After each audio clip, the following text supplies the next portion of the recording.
Hello friends, welcome to my channel alpha physics. आज हम एक बहुत ही छोटा सा और सिंपल सा टॉपिक डिस्कस करने वाले हैं जिसका नाम है लाइट रिफ्लेक्शन।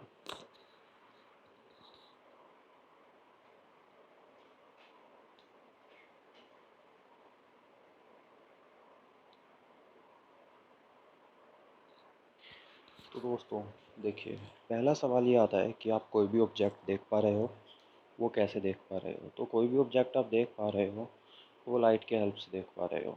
सपोज़ कीजिए यहाँ पे एक ऑब्जेक्ट है जो कि है बुक, और ये है source of light. Source of light क्या होता है? जहाँ से लाइट आ रही होती है उसको आप कहते हो सोर्स ऑफ लाइट। ये है सोर्स ऑफ लाइट।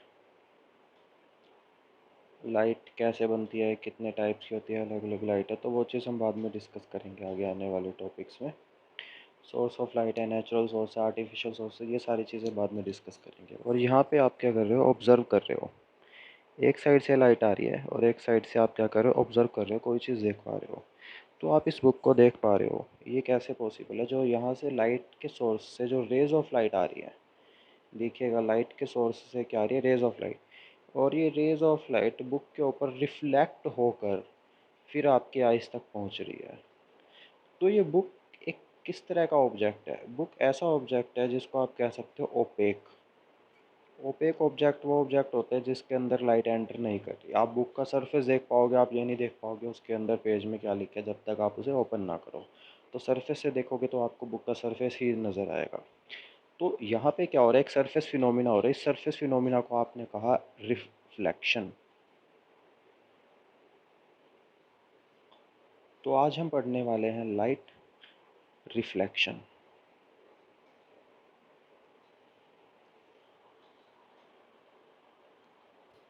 रिफ्लेक्शन एक ऐसा फिनोमिना होता है जो लाइट की हेल्प से होता है, और ये फिनोमिना ऐसे ऑब्जेक्ट्स के ऊपर होता है जो ओपेक है। इसका मतलब ये ओपेक वो ऑब्जेक्ट्स वो जिनके अंदर लाइट ट्रैवल नहीं कर सकती। जैसे लाइट ट्रैवल कर सकती है वाटर के अंदर, ग्लास के अंदर। आप स्विमिंग पूल में जाते हो, आप देखते हो कि पूल का सरफेस देख पा रहे हो। आपने बाल्टी में पानी भरा है तो आपने बाल्टी का सरफेस देख सकते हो, ठीक है। तो वो ऑब्जेक्ट ऐसे हैं, ट्रांसपेरेंट है, ट्रांसलूसेंट है, डिफरेंट ऑब्जेक्ट्स हैं। लेकिन ओपेक ऑब्जेक्ट है, सिर्फ ओपेक ऑब्जेक्ट के ऊपर ही ये फिनोमिना होगा जिसको आपने कहा रिफ्लेक्शन। अब हम ये पढ़ने वाले हैं कि रिफ्लेक्शन के लॉस क्या होते हैं, और ये लॉस क्या होते हैं। मोस्टली एग्जाम्स में ये लॉस ज़रूर पूछे जाते हैं, लॉस ऑफ रिफ्लेक्शन।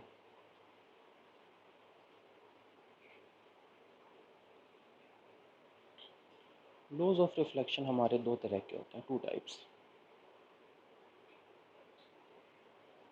तो जो फर्स्ट लॉ है वो ये कहता है कि इंसिडेंट रे, इंसिडेंट रे वो होती है जो रे आ रही होती है, जो अप्रोच कर रही होती है। उसके बाद आती है रिफ्लेक्टेड रे।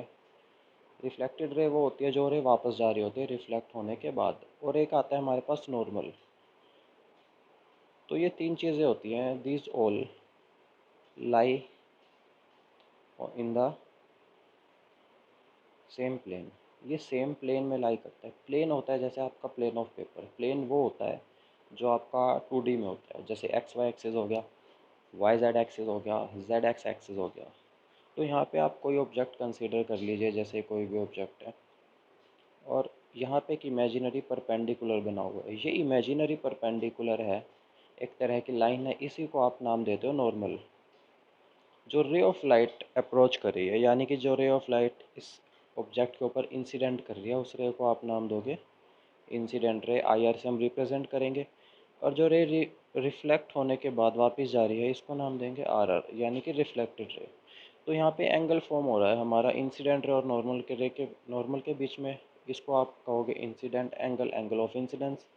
और दूसरा एंगल जो हमारा बन रहा है नॉर्मल और रिफ्लेक्टेड रे के बीच में, उसको आप कहोगे एंगल ऑफ रिफ्लेक्शन।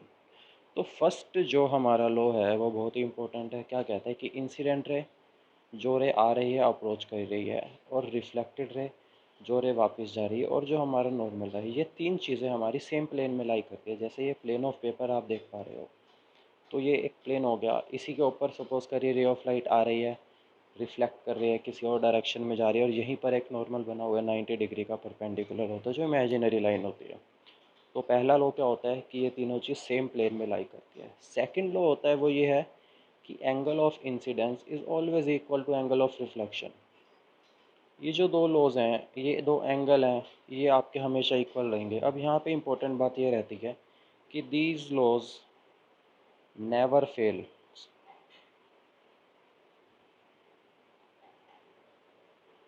ये लोग कभी भी फेल नहीं होंगे। जी हाँ, आप कोई भी ऑब्जेक्ट देख पा रहे हो, आप चाहे एक नोटबुक देख पा रहे हो, आप ये पेन देख पा रहे हो, और आप खुद को देख पा रहे हो, आप ग्रास देख रहे हो, आप पत्थर देख रहे हो, कोई रफ सरफेस है, कोई स्मूथ सरफेस है, कोई मिरर है, कोई भी चीज़ आप देख पा रहे हो। ओपेक ऑब्जेक्ट जो है वो आप किसकी वजह से देख पा रहे हो? रिफ्लेक्शन की वजह से। रिफ्रैक्शन फिनोमिना वहाँ पर आता है जब आप ट्रांसपेरेंट मीडियम की बात करते हो। आप पानी के अंदर देख पा रहे हो, वो कंसेप्ट है आपका रिफ्रैक्शन का। लेकिन रिफ्लेक्शन फिनोमिना क्या है? जो आप सरफेस के ऊपर कोई भी चीज़ को देख पा रहे हो, जैसे ये नोटबुक आप देख पा रहे हो, यहाँ पर ये पेन देख पा रहे हो, इनके ऊपर हो रहा है फिनोमिना रिफ्लेक्शन। ठीक है। अब यहाँ पर हम बात करते हैं कि मीडियम क्या होता है। एक छोटा सा टॉपिक है, मीडियम क्या होता है। मीडियम होता है माध्यम। जैसे हम बात कर रहे हैं, मैं हिंदी में बोल रहा हूँ, हम इंग्लिश में बात कर रहे हैं, तो ये हो जाएगा हमारे मीडियम। आप पढ़ाई करते हो, इंग्लिश मीडियम में पढ़ रहे हो, हिंदी मीडियम पढ़ रहे हो आप, जो एक इंटरेक्शन का वे होता है, वे ऑफ इंटरेक्शन या एक मेथड ऑफ इंटरेक्शन, इंटरेक्ट करने के लिए आपने मीडियम को चूज़ करा। वैसे ही क्या करा, लाइट ने भी ट्रैवल करने के लिए मीडियम को चूज़ करा। तो वो मीडियम क्या हो सकता है? वो मीडियम एयर हो सकता है, वो मीडियम हो सकता है वाटर, और वो मीडियम हो सकता है ग्लास। ये तीन मीडियम जो बेसिक मीडियम है, हम इनको पढ़ने वाले हैं। हमारी आने वाली क्लासेस में इनकी हम डिटेल स्टडी करेंगे। रिफ्रैक्टिव इंडेक्स पढ़ेंगे इनके बारे में, क्या होता है, और डिफरेंट लॉज हम पढ़ेंगे। तो यहाँ पे मीडियम तो सिंपल है। जैसे अभी नोटबुक रखी हुई है या पेन रखा हुआ है यहाँ पे, तो ये मीडियम, ये जो ऑब्जेक्ट्स हैं ये आपके रखे हुए हैं एयर मीडियम में। अगर हम इनको पानी में डाल देंगे तो इसका क्या मतलब होगा? ये वाटर में रखे हुए हैं। ठीक है। और वाटर में अगर आप इन ऑब्जेक्ट्स को देख पा रहे हो तो वो फिनोमिना फिर आपका रिफ्रैक्शन में चला जाएगा। तो मीडियम है आपके पास एयर मीडियम हो गया, वाटर मीडियम हो गया, और आपके पास ग्लास मीडियम हो गया। इसके बाद हम ये चीज़ देखते हैं कि आपके पास कुछ और टर्म्स आती हैं, जैसे रिफ्रैक्टिव इंडेक्स।